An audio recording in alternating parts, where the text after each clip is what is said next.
ప్రభునందు చేరువచ్చిన పరిశుద్ధులందరికీ, పెద్దలకు, దేవుని దాసులకు, సహోదర సహోదరులకు ప్రభువైన యేసుక్రీస్తు నామములో కాన్ఫరెన్స్ తరపున మరి ప్రేమ వందనాలందరికీ తెలియజేస్తున్నాం.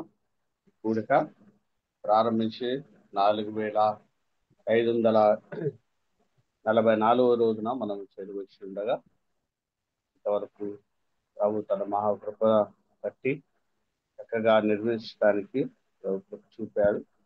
ప్రతి దినము కూడా చక్కగా జరగటానికి ప్రభు సహాయం చేయడాగున మన మధ్య పెద్దలు స్వామి శ్రీ దేవుని దాసు పెద్దలు దేవదానవంకులు ఉన్నారు. ప్రార్థించాలని అంకులు కోరుచున్నాం. వందనాలన్నా ప్రార్థన చేసుకుందాం. పరిశుద్ధుడు అయిన ప్రేమగల మా ప్రభువా, మీ పవిత్రమైన, ఘనమైన, ప్రశస్తమైన, మహోన్నతమైన, నిత్యము నిలిచే నామం కలిగిన దేవ, మీకు వందనాలు, స్తుతులు, స్తోత్రాలు చెల్లిస్తున్నాం. మీ నామం ఎంతో గొప్పది. మీ నామమును స్మరించడానికి ఈ ఉదయకాలంలో మమ్మల్ని అందరినీ మీ పాఠశాలలో నడిపించారు. గత రాత్రి క్షేమము మేలు దయచేసి, చక్కని నిద్ర దయచేసి, ఉదయకాలమున చురుకైన మెలకు దయచేసి, మీ పాఠశాలలో కూర్చోటానికి మాకు ఇచ్చిన గొప్ప కృపకై వందనాలు. ఇలాగూ మీ సన్నిధిలో ఉండుట మీ చిత్తమైనందున మీకు స్తోత్రాలు. ఈ ఉదయమున మీ కృపతో మమ్మల్ని తృప్తిపరచడానికి గాను పలు ప్రదేశాల నుండి సమకూర్చిన మీ పిల్లలను బట్టి వందనాలు నాయన. 4544 రోజుకి మమ్మల్ని నడిపించారు. ఇలా పాడేవారిని, ప్రార్థించేవారిని, వాతావరణమును సమస్తాన్ని మీ చేతులకు అప్పగిస్తుండగా ఆది నుండి అంతం వరకు ప్రభా చక్కగా మీరే నడిపించుకొని మహిమ, ఘనత, ప్రభావం కలిగించుకోమని వచ్చిన దైవజనులనేమి, పెద్దలనేమి, పరిచారకులేమి, పరిశుద్ధులైన సహోదర సహోదరులేమి అందరిని కూడా అల్పుడైన నన్ను, నా కుటుంబాన్ని కూడా మీరు దీవించి మహిమ, ఘనత, ప్రభావం కలిగించుకుందరని ఈ సమయాన్ని మీ కృపాస్థల అప్పగించుకుంటుండగా మాకు దీవెనకరంగా మార్చమని యేసు పరిశుద్ధ నామమున వందనము చెల్లించి వేడుకొని ప్రార్థన చేస్తున్నాం తండ్రి. ఆమేన్. ఆమేన్.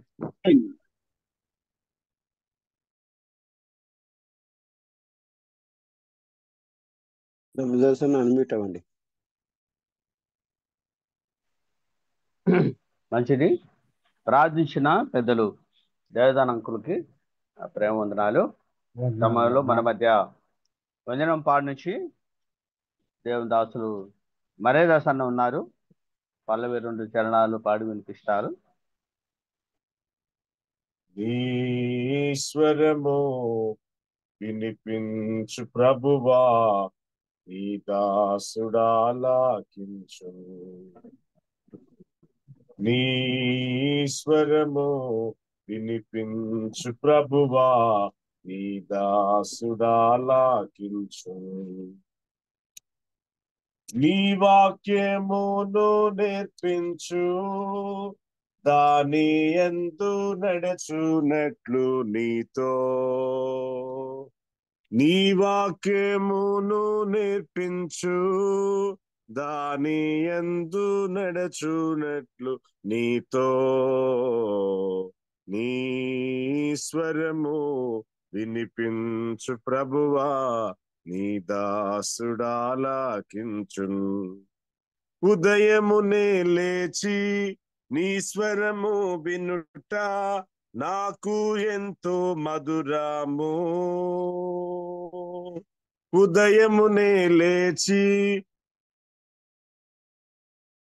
వినుట నాకు ఎంతో మధురము. దినమంతటి కొరకు నన్ను సిద్ధపరచు, రక్షించు ఆపదల నుండి. రక్షించు ఆపదల నుండి. నీ స్వరము వినిపించు ప్రభువా, నీ దాసుడాలాకించున్. చక్కటి పాట పాడి ప్రభువును స్తుతించిన ప్రియుడు దేవదాసుడు మరే దాసనకు ప్రేమవందనాలు. ఈ దినమున మన మధ్యన దేవదాసుడు వాక్య పరీక్ష నిమిత్తము ఆశీర్వాదమన్న గారు ఉన్నారు, శివారెడ్డి అని ఉన్నారు. ప్రార్థించాలని కూర్చున్నాం.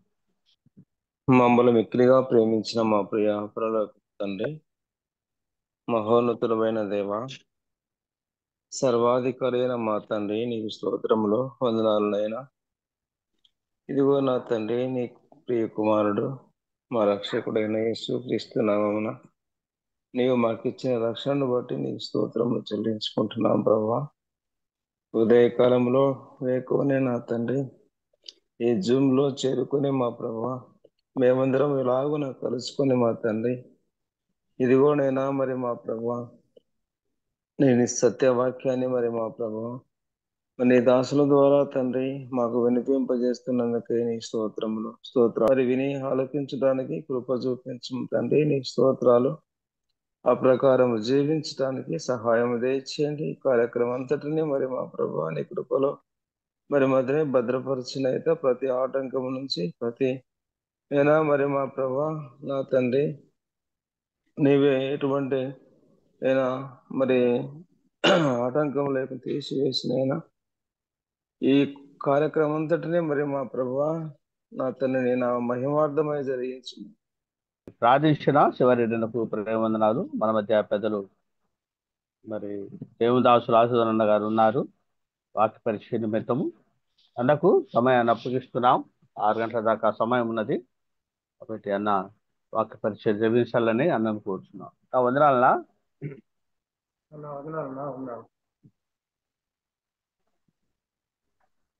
దేవుని పరిశుద్ధ నామమునకు మహిమ ఘనత ప్రభావాలు కలిగిన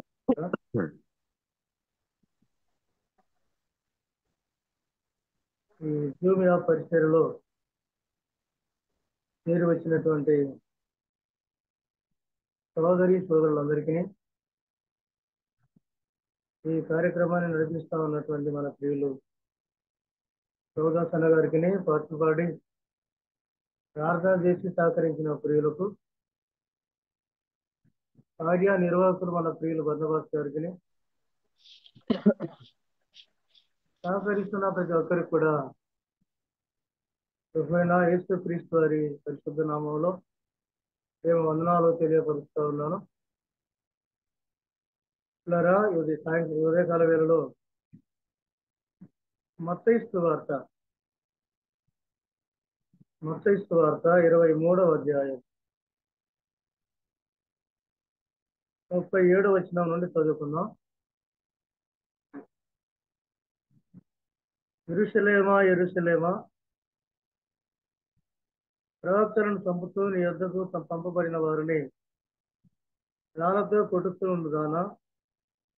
కోడి తన పిల్లలను రెక్కల క్రిందికి ఎలాగూ చేర్చుకున్ననో అలాగే నేనును నీ పిల్లలను ఎన్నో మార్లు చేర్చుకున్న వల్లని ఉంటిని గాని మీరు వెళ్ళకపోతిరి. ఇదిగో మీ ఇల్లు మీకు విడవబడి ఉన్నది. ఇది మొదలుకొని ప్రభు పేరిట వచ్చువాడు స్తుతింపబడునుగా, కానీ మీరు చెప్పు వరకు నన్ను చూడరని మీతో నిశ్చయముగా మీతో చెప్తూ ఉన్నాను. 24వ అధ్యాయం. యేసు దేవాలయం నుండి బయలుదేరి వెళుతుండగా ఆయన శిష్యులు ఆ దేవాలయపు కట్టడములు ఆయనకు చూపించుతూ వచ్చిరి. అందుకు ఆయన, మీరు ఇవన్నీ చూస్తున్నారు కదా, రాతి మీద రాయి ఒకటి అయినను ఇక్కడ నిలిచి ఉండకుండా పడద్రోయబడనని మీతో నిశ్చయముగా చెబుతున్నానని వారితో నేను. మరొక మాట చదువుకుందాం. లూకాసు వార్త 19వ అధ్యాయం 41వ వచనం చదువుకుందాం. ఆయన పట్టణమునకు సమీపించినప్పుడు దానిని చూచి దాని విషయమై ఏడ్చి, నీవును ఈ నీ దినమందైనను సమాధాన సంబంధమైన సంగతులను తెలుసుకుని నెడల నీకెంతో మేలు, కానీ ఇప్పుడు అవి నీ కన్నులకు మరుగు చేయబడి ఉన్నవి. ప్రభువు నిన్ను దర్శించిన కాలము నీ ఎరుగకుంటివి గనుక నీ శత్రువులు నీ చుట్టూ గట్టు కట్టి ముట్టడి వేసి అన్ని ప్రక్కలను నిన్ను అరికట్టి నీలోనున్న నీ పిల్లలతో కూడా నిన్ను నేల కలిపి నీలో రాయి మీద రాయి నిల్చున్నని అని దినములు వస్తుందని చెప్పాను. ఆయన దేవాలయంలో ప్రవేశించి అందులో విక్రయము చేయి వారితో నా మందిరము ప్రార్థనా మందిరము అని వ్రాయబడి ఉన్నది, అయితే మీరు దానిని దొంగల గుహగా చేసిరని చెప్పి వారిని వెళ్ళగొట్టనారంభించును. స్తోత్రారుడవైన మా ప్రియ ప్రభువా, పరిశుద్ధ దేవా, మీ ఘననామాన్ని బట్టి కృతజ్ఞతా స్తోత్రములు చెల్లిస్తున్నాం. నాయనా, మరి యొక్క దినం మరి మీరు మాకు ఇచ్చినటువంటి ఈ శ్రేష్టమైన సమయాన్ని బట్టి కృతజ్ఞతలు తెలియపరుస్తూ ఉన్నాం. దేవా, మా ప్రియులు సంవత్సరాల తరబడి మానక ప్రాతకాలంలోనే ఆశతో ఆసక్తితో మీ ప్రశస్తమైన మాటలు వినాలని ప్రతిదినం చేరి వస్తున్న మా ప్రియులను బట్టి మీ నామాన్ని స్మరిస్తూ ఉన్నాం, స్తుతిస్తూ ఉన్నాం. అప్పుడైనా మీ దాసునికి దినాన్ని మీరు అనుగ్రహించినందుకే స్తోత్రం. అయ్యా, మీ మాటలు పలకటానికి అశక్తుడు, అపాత్రుడు.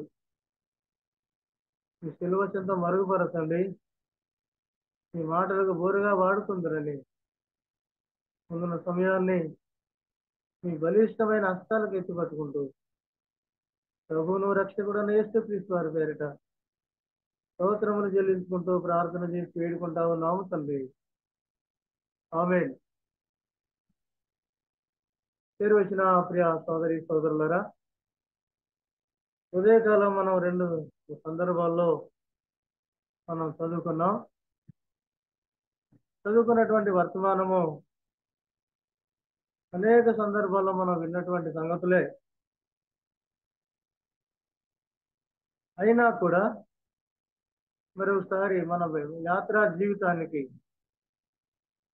మన భక్తి జీవితానికి మేలుకరంగా, ప్రయోజనకరంగా సరే జ్ఞాపకం చేసుకోవడానికి ప్రయత్నం చేయాలని ప్రేమతో మనవి చేస్తూ ఉన్నాం. చదువుకున్నటువంటి 2 సందర్భాల్లో మనము గమనించిన విషయం ఏంటంటే, దేవుని మందిరము గురించినటువంటి సంగతులు మనం వింటూ ఉన్నాం. ప్రభువారు సంచరిస్తూ 3.5 సంవత్సరాల చివరి సమయంలో దేవాలయమును చూసి ఆయన ఏడుస్తూ చేసిన ప్రసంగం,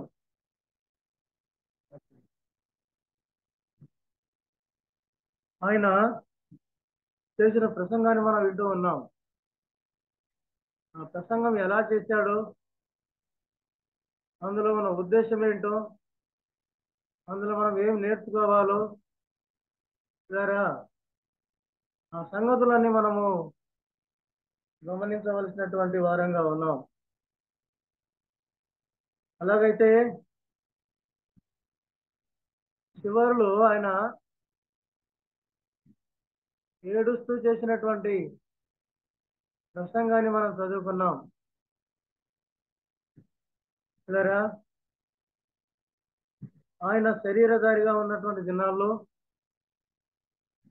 కన్నీళ్లతో, వేదనతో ప్రార్థన చేశాడు.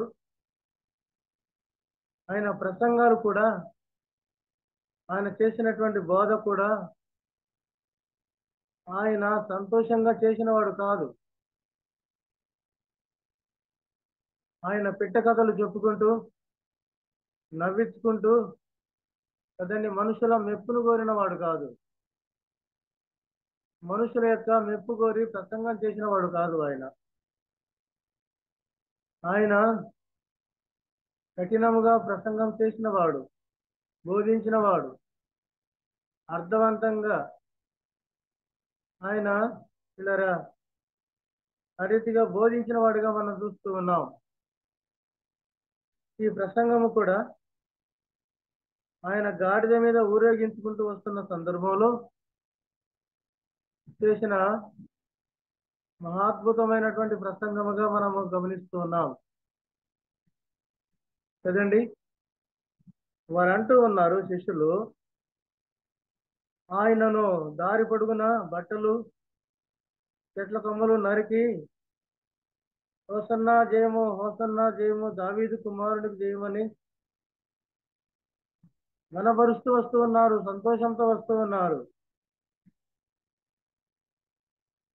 లూకా సువార్త 19వ అధ్యాయం 37వ వచనాన్ని మనము ఆలోచన చేయగా, ఒలీవల కొండ నుండి దిగుతోటికి ఆయన సమీపిస్తున్నప్పుడు శిష్యుల సమూహం అంతయు సంతోషించుతూ అన్న ఆ మాట మనం చూస్తూ ఉన్నాం. ప్రియులారా, ఆయన పట్టణానికి సమీపించినప్పుడు దానిని చూచి దాని విషయమై ఏడ్చి అని ఉంది ఇక్కడ. పట్టణాన్ని చూసి, దేవాలయాన్ని చూసి వారైతే సంతోషిస్తూ ఉన్నారు, వారైతే ఆనందపడుతూ ఉన్నారు, వారైతే ప్రభువును స్తుతిస్తూ ఉన్నారు, మంచిదే. కానీ ఏ దేవాలయాన్ని చూసి, ఏ పట్టణాన్ని చూసి వారు సంతోషిస్తూ ఉన్నారో ఆ పట్టణం గురించి గమనించగా ఆయన ఏడుస్తూ ఉన్నాడు. ఆయన ఎందుకు ఏడుస్తూ ఉన్నాడు అని గమనించగా ఒక మాట చూడండి. మత్తయి సువార్త 5వ అధ్యాయం 36వ వచనంలో ఒక మాట ఉంది, యెరూషలేము తోడనవద్దు, అది మహారాజు పట్టణం అని చూస్తూ ఉన్నాం. యెరూషలేము అది మహారాజు పట్టణము, దేవుడు కోరుకున్న పట్టణం, తన ప్రజలు నివసించడానికి, ఆయన ఆరాధించడానికి మందిరము నిర్మించబడినటువంటి పట్టణం. యెరూషలేముకు ఎంతో దైవ గ్రంథంలో ప్రాధాన్యత ఉంది. ఆ యెరూషలేములో ఆయన ప్రేమించాడు, అది మహారాజు పట్టణం. ప్రియులారా, ఆ యెరూషలేములో ఆయన కోరుకున్న పట్టణములో, ఆయన ప్రేమించిన పట్టణములో ఆయనకు స్థానము లేదు. ఆయనను ప్రేమించిన వారు లేరు, ఆయన మాట లోబడిన వారు లేరు. ఆయన దేన్నైతే కోరుకున్నాడో ఆ పట్టణం గురించి, ఆ దేవాలయం గురించి ఇప్పుడు ఏడుస్తూ ఉన్నాడు. ప్రియులారా, మన ప్రసంగాలు ఎలా ఉన్నాయి? చాలా వరకు చాలా ప్రసంగాలు చూడగా పెట్టె కథలతో, నవ్వించుకోవటాలతో, దేవుని వాక్యం అంటే చాలా తేలికైపోయింది, అపాస్యం చేయబడతా ఉంది. ప్రియులారా కదండి. ఆయన భూలోకంలో 33.5 సంవత్సరాలు జీవించినటువంటి దినాల్లో ఎప్పుడూ కూడా ఎక్కడ కూడా ఆయన సంతోషపడినట్లు లేదు, ఆయన ఆనందపడ్డట్టు లేదు, ఆయన తృప్తి పొందినట్లు లేదు. కనుక ఆయన పిల్లరా ఏడుస్తూ చేసినటువంటి ప్రసంగం ఇది, హృదయ వేదనతో చేసినటువంటి ప్రసంగం ఇది.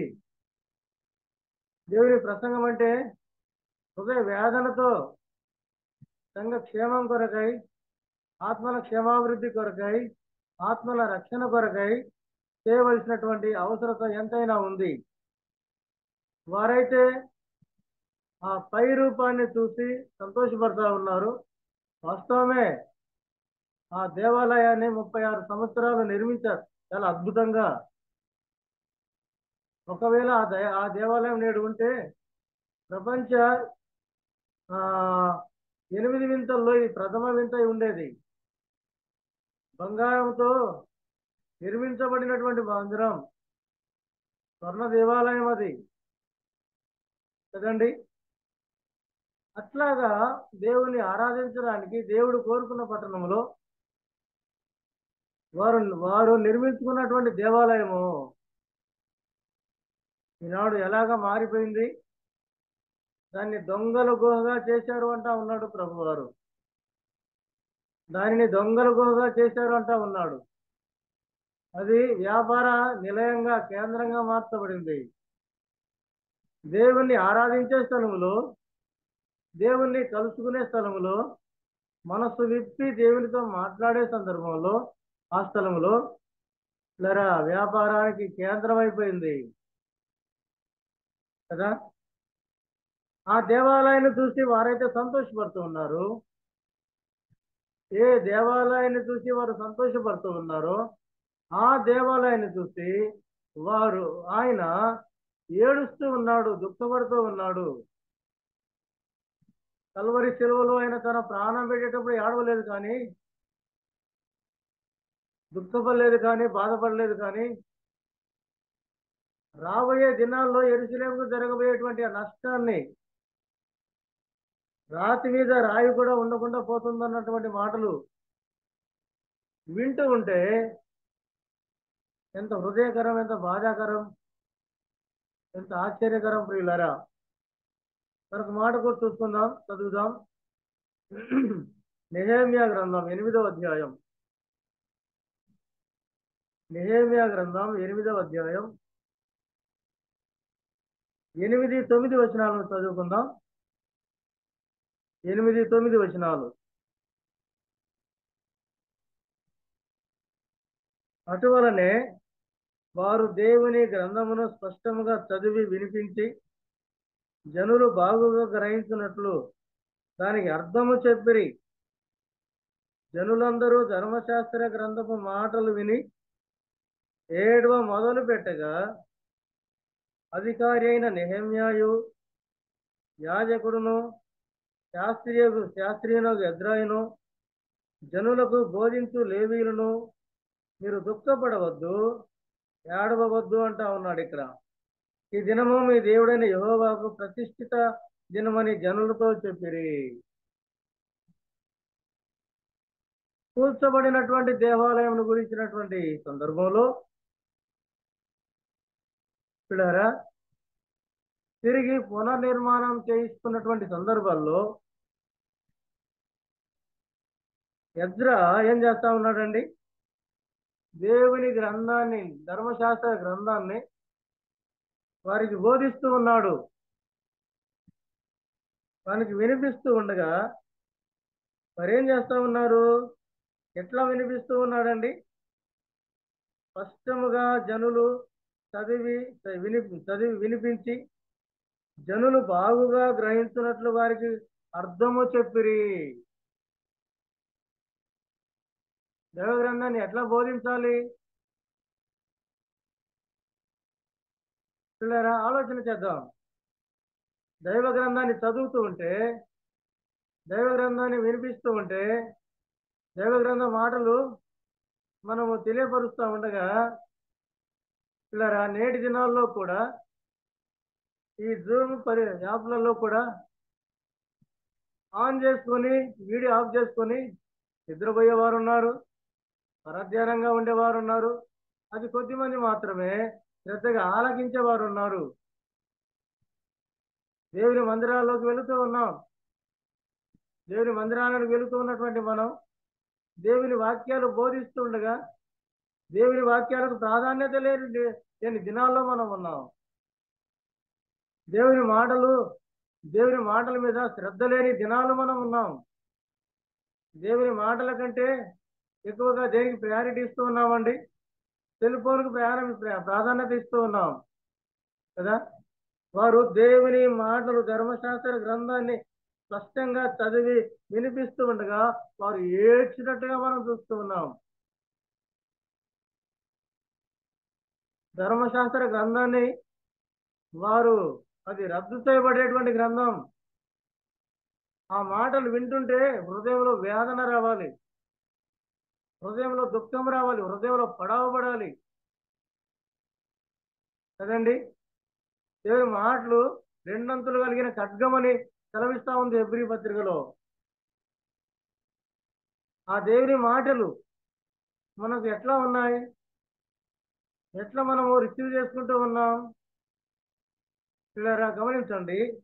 ఇక్కడ ధర్మశాస్త్రం యొక్క ఆ గ్రంథాన్ని వారు చదివి స్పష్టంగా చదివి వినిపిస్తుండగా వారు బాగుగా గ్రహించినట్లు అర్థము చెప్పిరి.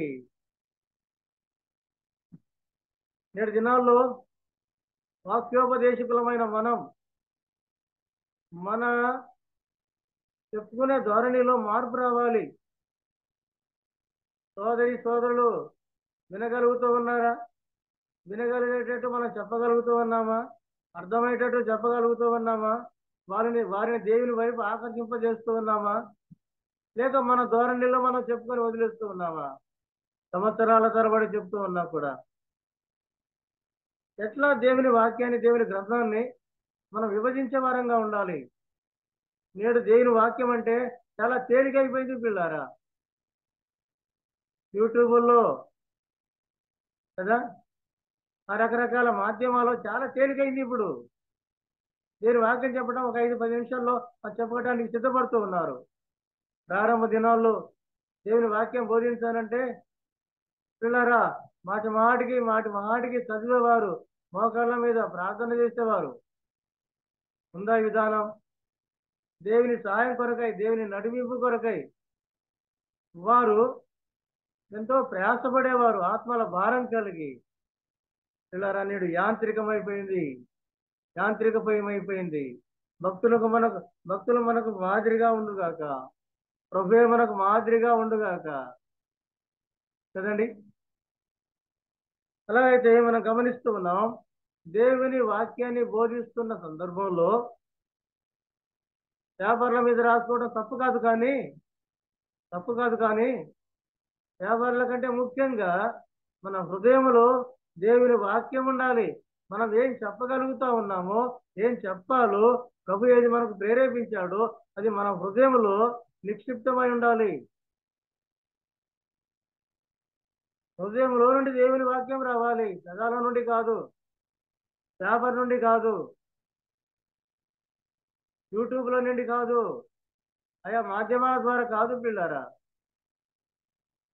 దేవుని వాక్యం అనగా చాలా తేలికైపోయిందని మనం గమనిస్తూ ఉన్నాం పిల్లారా. అలాగైతే ఆయన ఏడవడానికి కారణం ఏంటి? ఆ దేవాలయానికి రాబోయే దినాల్లో రాబోయే దుర్గతిని గురించి ఏడుస్తున్నాడు ఆయన. ఏమని చెప్తూ ఉన్నాడు ఆయన? ఈ దినము పిల్లరా చదువుకుందాం. 41 లూకా సువార్త 19:41.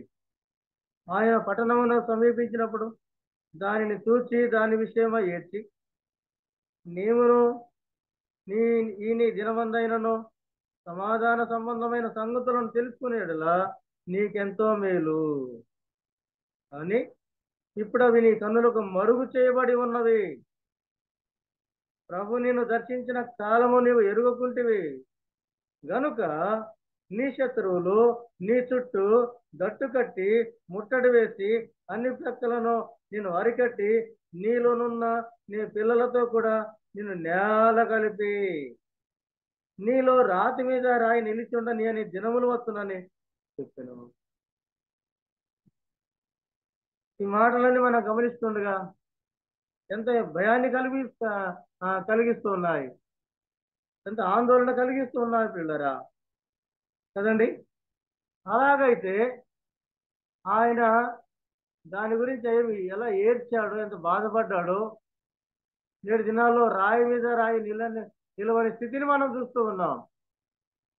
తిరిగి దేవాలయాన్ని నిర్మించాలని యూదులు ఎంతో ప్రయాసపడుతూ ఉన్నారు, ప్రయత్నం చేస్తూ ఉన్నారు. తిరిగి వచ్చారు. వాస్తవమే. ఎలాగైతే ఈ వర్తమానం ద్వారా మనం ఏం నేర్చుకోవాలి, మనం ఎట్లా మనకు అప్లై చేసుకోవాలి, మనం ఏమి దిద్దుకోవాలి. మనం పైకి బాగున్నట్లుగా కనపడుతూ ఉన్నాం, కానీ మనలో ఎన్ని లోపాలు ఉన్నాయి. కొరింథీయులకు రాసిన మొదటి పత్రిక 3వ అధ్యాయం 16వ వచనంలో మనం తెలిసిన సత్యమే, వాక్యమే, మాటి మాటికి విన్న సంగతులే, మనమే ఆయన ఇల్లు లేక దేవాలయం అని మనకు స్పష్టం చేస్తా ఉంది పిల్లారా. మనం ఎవరమంట? ఆయన ఆలయం కదండి. లోకము అంతా కూడా మన కొరకు సృష్టించాడు దేవుడు. లోకమంతా, ఈ సృష్టి అంతా కేవలం మన కొరకు సృష్టించాడు ఆయన మాటతో. మనలను మాత్రము ఆయన కొరకు నిర్మించుకున్నాడు పిల్లారా. మనం ఎవరి కొరకు? అగ్నిలో వేయటానికి కాదు, పాతాళంలో పడవేయటానికి కాదు, సాతాను తొత్తులుగా, సాతాను దాసులుగా ఉండటానికి కాదు. మనలను ఆయన కొరకు ఆయన మనలను సృజించుకున్నాడు, నిర్మించుకున్నాడు. ఈ దేహము దేవునికి ఆలయంగా ఉండాలి అని దేవుని వాక్యము సెలవిస్తా ఉంది. అలాగైతే ఈ దేవుని ఆలయంగా ఉండటానికై మనలను ఆయన సృజించుకోక మన హృదయం అనే దేవాలయములో దేవుడు నివసిస్తూ ఉన్నాడా, లేక ఇంకా ఏమైనా ఉన్నాయా? దేవుని మాటలు వినే సందర్భంలో మనకు చాలా అశ్రద్ధ. నిన్న మాటలేలే, తెలిసిన సంగతులేలే అని దాటవేస్తూ ఉంటాం పిల్లారా, దాటవేస్తూ ఉంటాం. ఇది మన భక్తి జీవితానికి ఎంత అయినా క్షేమము కాదు. నేడు ప్రపంచ పరిస్థితులు మనం ఆలోచన చేయగా, ప్రభు రాకడ ఈ క్షణం ఉందా? ఈరోజు ఉండగలమా? ఏ క్షణంలో సంఘం ఎత్తబడుతున్న ఒక ఆ దినాలు, పరిస్థితులన్నీ ఇలా చాలా చాలా చాలా దగ్గరగా వచ్చాయి. కొందరు అంటూ ఉన్నారు, అమెరికా ప్రెసిడెంట్ ట్రంప్ 2వ పర్యాయం వచ్చాడు, ఆయన దిగిపోయే లోపల మందిర నిర్మాణానికి ప్రారంభం జరుగుద్ది అంటా ఉన్నారు. అలాగైతే మందిర నిర్మాణం ప్రారంభం జరగక ముందే సంఘం ఎత్తబడుద్ది పిల్లారా. అలాగైతే ఎలాంటి దినాల్లో ఉన్నాం? మన భక్తి జీవితం ఎలా ఉంది? ఖచ్చితంగా తప్పనిసరిగా మనం ఆలోచన చేయవలసినటువంటి అవసరత 100కి 100 ఉన్నది అని గమనించాలి. ఈ మధ్య కాలంలో ఒక సహోదరుడికి ఆ సెల్లు అది పైన బాగా పడి డ్యామేజ్ అయింటే, పైన ఆ స్క్రీను, ఉద్యోగం చేసేవాడే, మంచి స్థితిగతిలో ఉన్నవాడే మాట అన్నాడు, అన్నది అది గ్లాస్ మార్పించుకోకూడదంటే, ఎందుకన్నా ప్రభు రాబోతా ఉన్నాడు, ఇవన్నీ అవసరమా అన్నట్లుగా. ఇలాగైతే ఆయన ఎంత సమీపంగా ఉన్నాడు, ఎంత ద్వారం దగ్గరే ఉన్నాడు, మనం ఎంత సరిచేసుకోవాల్సినటువంటి స్థితిలో ఉన్నాం. గంట ఉన్నాడు ఒక మాట, సమాధానమైన సంగతులు తెలుసుకునేలా నీకు ఎంతో మేలు నాడు చెప్పాడు. నేడు కూడా మనకు కూడా ఆయన మనకు లేఖనాల ద్వారా సమాధాన సంబంధమైన ఆ సంగతులు మనకు బోధిస్తూ ఉండగా, మనము వాటిని ఏం చేస్తూ ఉన్నాం? నెగ్లెక్ట్ చేస్తూ ఉన్నాం, తృణీకరిస్తూ ఉన్నాం, త్రోసివేస్తూ ఉన్నాం కదండి. మన హృదయం అనే స్కానింగ్ తీసి మన ముందు పెడితే అప్పుడు అర్థమైంది మన భక్తి జీవితం ఎలా ఉంది. ప్రతి వ్యక్తిలో పిల్లారా ఇద్దరు వ్యక్తులు ఉన్నారు. మాట చదువుకుందాం, ఒక మాట చదువుకుందాం. కొరింథీయులకు రాసిన 2వ పత్రిక 4:16 చదువుకుందామండి. 4వ అధ్యాయం 16వ వచనం. అక్కడ పౌలు గారు ఒక మాట జ్ఞాపకం చేస్తూ ఉన్నాడు. కావున మేము అధైర్యపడము. మా బాహ్య పురుషుడు కృషించుతున్నను, ఆంతర్య పురుషుడు దినదినము నూతన పరచబడుతున్నాడు. మేము దృశ్యమైన వాటిని చూడక అదృశ్యమైన వాటిని నిదానించి చూస్తున్నాము కనుక క్షణమాత్రముండు మా తొలకని శ్రమ మా కొరకు అంతకంతకు ఎక్కువగా నిత్యమైన మహిమ భారమును కలుగజేస్తున్నది. ఎలాగనగా దృశ్యమైనవి అనిత్యములు, అదృశ్యమైనవి నిత్యములు. ఇప్పుడు మనం గమనిస్తూ ఉన్నాం, ప్రతి విశ్వాసిలో ఇద్దరు వ్యక్తులు ఉన్నారు. ఆంతర్య పురుషుడు ఉన్నాడు, బాహ్య పురుషుడు ఉన్నాడు కదండి.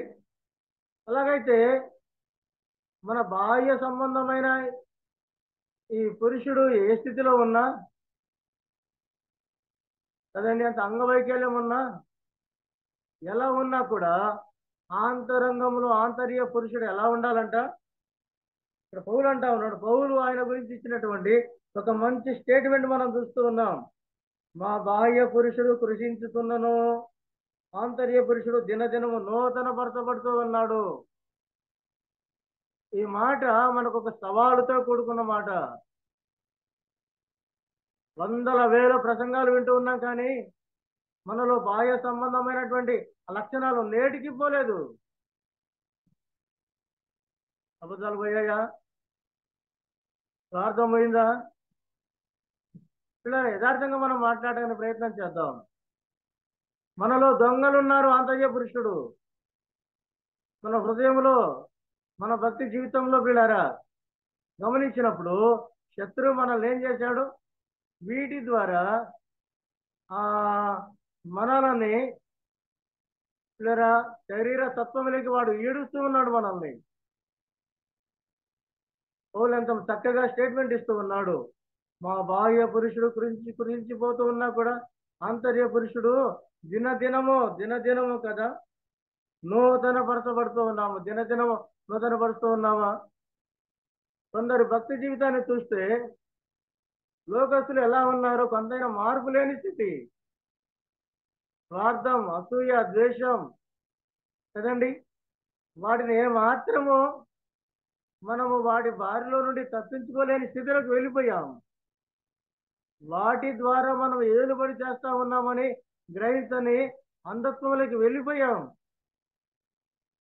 దేవుని వాక్యం సెలవిస్తా ఉంది పిల్లారా. ఎన్నో పర్యాయాలు మనల్ని హెచ్చరిస్తూ ఉన్నా నేటికి మన లోపంలో ఉన్నటువంటి ఆ పాప పురుషునిలో ఉన్న ఆ పాపాలను మనము తీసివేసుకోలేకపోతూ ఉన్నాం, దూరపరచుకోలేకపోతూ ఉన్నాం కదా. అంటా ఉన్నాడు ప్రభువారు, ఏమంటా ఉన్నాడండి? నీ కన్నులకు మరుగు చేయబడి ఉన్నవి. 43 అంటా ఉన్నాడు, ప్రభు దర్శించిన కాలము నీవు ఎరుగకుంటివి. నీ శత్రువులు నీ చుట్టూ గట్టుగట్టి ముట్టడి వేసి, శత్రువు మన చుట్టూ గట్టుగట్టి ముట్టడి వేసి ఏం చేస్తా ఉన్నాడండి? అన్ని ప్రక్కలను నేను అరికట్టి ఆ స్థితిలో నుండి బయటికి రాకుండా. అబద్ధం ఉందే కదా, ఆ స్థితిలోంచి బయటికి రాలేకపోతూ ఉన్నాం. శరీరంలో ఉన్నాం కాబట్టి మాత్రం పిల్లరా లోకంలో ఉన్నాం కాబట్టి ఎప్పుడో తప్పించుకోలేని పరిస్థితి అయితే అది కూడా వాస్తవం కాదు.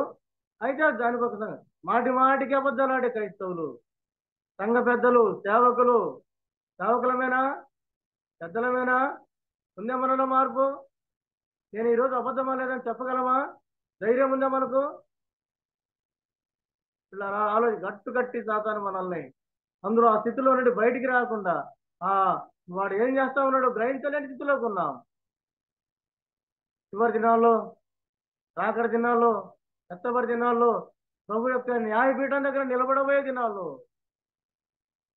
నేను చెప్పగలమండి. ఎప్పుడు స్వార్థం, ఎప్పుడు విడిచిపెట్టగలం ఇవన్నీ? దేవుని సువార్త చెప్పడానికి భయపడుతున్న దినాలు, ధైర్యంగా పత్రిక ఇవ్వలేని దినాలు, హింసించబడుతున్న దినాలు. ఎలా ఉన్నాం? మారమా? ఎన్ని పర్యాలు మనల్ని ప్రభు గద్దించాలి, ఎన్ని పర్యాలు హెచ్చరించాలి ఆయన, ఎన్ని పర్యాలు సరి చేసుకోవాలి.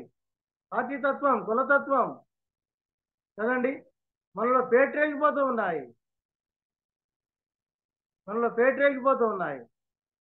లేరా మనలో ఉన్న ఆంతర్య పురుషుడు, మనలో ఉన్న పరిశుద్ధాత్మ దేవుడు, లేక మనలో ఉన్న దేవుడు ఉండగలుగుతూ ఉన్నాడా? ఆత్మ ఆర్పేస్తూ ఉన్నామా? పరిశుద్ధాత్మ దుఃఖపరుస్తూ ఉన్నామా? గ్రహించలేని అజ్ఞానంలోకి వెళ్ళిపోతూ ఉన్నాం నీవు నేను. పిల్లారా ఇప్పుడైనా తెలుసుకుందాం, ఇప్పుడైనా తెలుసుకుందాం పిల్లారా కదా. దేవుని మాటలకు లోపడదాం. వారు దేవుని మాటలు వింటే ఏడ్చారు. నేమ్య గ్రంథం 8వ అధ్యాయంలో ఏడ్చారు వారు కదా. పిల్లారా లూకాసు వార్త 7వ అధ్యాయం 37వ వచనంలో మనం గమనించగా, ఆ పాపాత్మురాలైన ఒక స్త్రీ ప్రభు దగ్గరికి వచ్చింది. తన పాపాలన్నీ గుర్తురాగా ఏడ్చి తన కన్నీటితో ప్రభు యొక్క పాదాలను తడిపింది. పాపము కన్నీటిని తీసుకురావాలి, పాపము పశ్చాత్తాపాన్ని కలిగించాలి. పాపం మనకు సంతోషాన్ని కలిగిస్తా ఉంది, పాపం మనల్ని ఆనందపరుస్తూ ఉంది. ఇక లేచిన వెంటనే మనం చాలా మంది ప్రార్థన ఉండదు, దైవ గ్రంథాన్ని చదివేది ఉండదు. దేని కొరకు ఎదురు చూస్తూ ఉంటారండి? సెల్ ఫోన్ కొరకు. దేవుని పిల్లలండి, పెద్దలే, సేవకులే ఎవరి దగ్గరికి వెళ్ళాలి? ఈ దినాన్ని ఇచ్చినటువంటి ప్రభు దగ్గరికి వెళ్ళాలి. ఆయన పాదాల మీద పడాలి, ఆయన కనపరచాలి.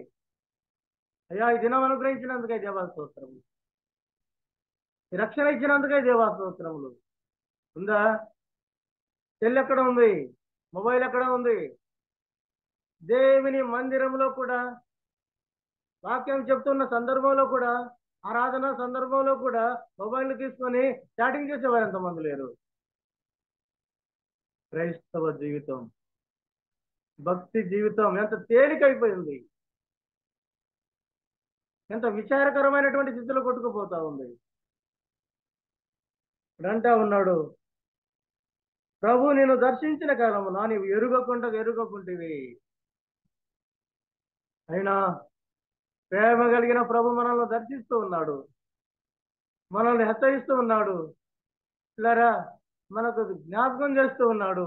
ఇప్పుడైనా మనలో ఉన్న ఆంతర్య పురుషుణ్ణి మనం ఎప్పుడు బయటకు వస్తాడండి? సంఘంలో ఉన్నప్పుడు బయటికి రాడు, ఒంటరిగా ఉన్నప్పుడు కదండి. మనం ఒంటరిగా ఉన్నప్పుడు పిల్లల సమయం అనేటువంటి అదును చూసుకొని బయటికి వస్తాడు వాడు. ఏం చేస్తా ఉన్నామో, ఎలా ప్రవర్తిస్తూ ఉన్నామో అర్థం గ్రహించలేని స్థితిలోకి వెళ్ళిపోయాం. వాత వేయబడిన మనస్సాక్షి, పైకి భక్తి పరులమే. సమూయేలు గ్రంథం 16వ అధ్యాయంలో పిల్లరా యెషయి కుమారులను చూడగా ప్రభు అంటాడు అక్కడ, దేవుడు పై వేషాన్ని చూడడు, ఆంతర్యాన్ని చూసేవాడు అని. మన హృదయం ఆంతర్యం ఆయన ఎరిగిన వాడు పిల్లారా. ఆయన దగ్గర దాయలేం, ఆయన దగ్గర దాచలేం, ఆయనకు మరుగు చేయలేం పిల్లారా. మన స్కానింగ్ డీటెయిల్స్ మొత్తం ఆయన దగ్గర ఉంది. ఆ భయం లేదు, ఆ భయం లేదు. ఆయన అయితే మనలో ఉన్నటువంటి లోపాలను చూసి ఏడుస్తూ ఉన్నాడు పిల్లరా. మనం ఇర్మియాలో మనం చూస్తూ ఉన్నాము, ఆయన ఏడుస్తూ ఉన్నట్టుగా మనం చూస్తూ ఉన్నాం. అందుకంటాడు పరిశుద్ధాత్మను దుఃఖపెట్టకుడి. ఒక మాట మాట్లాడివ్వండి, ఒక్క రోజైనా పరిశుద్ధాత్మను దుఃఖపెట్టకుండా ఉండగలిగామా? సవాలుతో కూడుకున్నటువంటి మాట, సవాలుతో కూడుకున్నటువంటి మాట. ఇట్లా ఆనాడు ఆ మందిరము, ఆ దేవాలయం, ఎరుసలేము ఆయనను దుఃఖపెట్టగా, నేడు మన హృదయంలో ఉన్న పరిశుద్ధాత్మకు నిలయమైన మన హృదయంలో ఉన్న పరిశుద్ధాత్మను దినదినము దుఃఖపెడతా ఉన్నాం. మాటి మాటికి దుఃఖపెడుతూ ఉన్నాం పిల్లరా, మాటి మాటికి దుఃఖపెడుతూ ఉన్నాం. ఆలోచన చేద్దాం పిల్లరా. ఇప్పుడైనా వాస్తవ సత్యాలు, ఆ పాపాత్మురాలనే స్త్రీ ప్రభు దగ్గరికి వచ్చి ఏడ్చి తన పాపం పోగొట్టుకున్నట్లుగా, ఇప్పుడైనా ప్రభు పాదాల మీదకి వెళదాం. మన హృదయాన్ని మన కన్నీటిని ఆయన పాదాల మీద తడుపుదాం. మన అంతరంగ పురుషుని శుద్ధి చేసుకుందాం. ఆయన కృపలో ముందుకు సాగాలని ప్రేమతో ఇచ్చిన సందేశాన్ని వినిపిస్తూ నేను ముగిస్తా ఉన్నాను. దేవుడి మాటలు దీవించును గాక.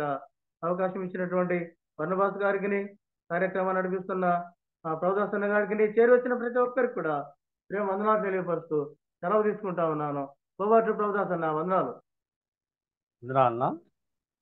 మంచిది. చక్కటి వాక్య పరీక్ష అందించిన పెద్దలు ఆశీర్వాదన్న గారికి ప్రేమ వందనాలు. అది మన యెరూషలేమును గూర్చి అది మన దేవుడు దుఃఖపడ్డాడు.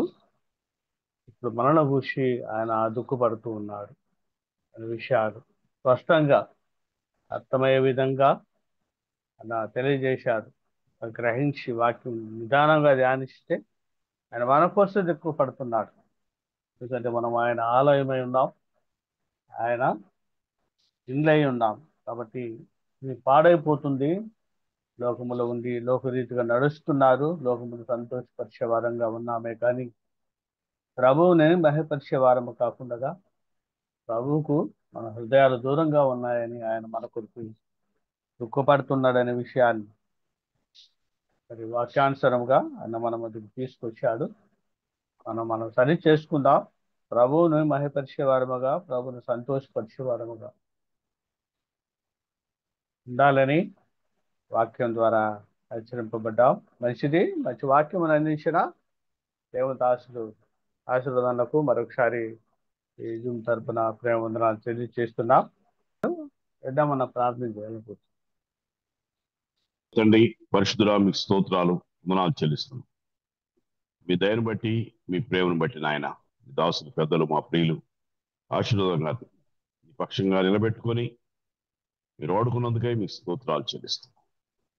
మీ దాసుని విశేషమైన రీతిగా బలపరిచి ధైర్యపరిచిన ఆయన సర్వశక్తిమంతుడు అని మీ నామానికి మహిమ కలిగించుకున్నందుకై, యెరూషలేం పట్టణం విషయమై మీరు ఎలా ప్రలాపించారో దాని యొక్క భారాన్ని బాధ్యతలైన మాం కూడా ఉంటుండగా ప్రార్థించేవారు ఉండడానికి కూడా సహాయం చేయమని విదాసుని కుటుంబాన్ని, బిడ్డలను, ప్రియులను మీ ప్రేమ హస్తాలకు అప్పగించుకుంటూ అధ్యక్షత వహించిన దాసులు మా ప్రియులు ప్రభుదాస్ గారిని బట్టి కార్యక్రమ నిర్వాహాలు బర్నబాస్ గారిని కూడా మీకు వందనాలు చెల్లిస్తూ శ్రేష్టమైన మీ నామానికి మహిమ, ఘనత, ప్రభావాలు ఆరోపిస్తూ స్తోత్రాలు చెల్లిస్తూ ఈ దిన ప్రయాణం, ఈ దిన ప్రతి అడుగును దీవెనకరంగా చేసి ఆశీర్వదించి మా దయచేయండి. యేసుక్రీస్తు వారి నామంలో అడిగి ఏడుకొంచున్నాం తండ్రి. ఆమేన్. అన్న వందనాలు. ప్రార్థించిన పెద్దలు రెడ్డమనకు ప్రేమ వందనాలు. అన్న వందనాలు. మరి కూడికలో ప్రారంభ ప్రార్థన చేసిన దేవదనంకులు, అలాగే శివారెడ్డి అన్న, చివరిగా ప్రార్థన చేసిన రెడ్డమనకు ప్రేమ వందనాలు. చక్కటి వాక్య పరిచర్య అందించిన ఆశీర్వాదన్నకు, అలాగే చక్కటి పాట పాడి వినిపించిన మరేదాసన్న కూడా వందనాలు చెల్లిస్తున్నాం. ఈ సమయాన్ని, అవకాశాన్ని నాకు ఇచ్చిన దేవదాసులు బర్నబాస్ అన్నకు వందనాలు తెలియజేస్తున్నాను. విశేషంగా నేను మరి కంటి ఆపరేషన్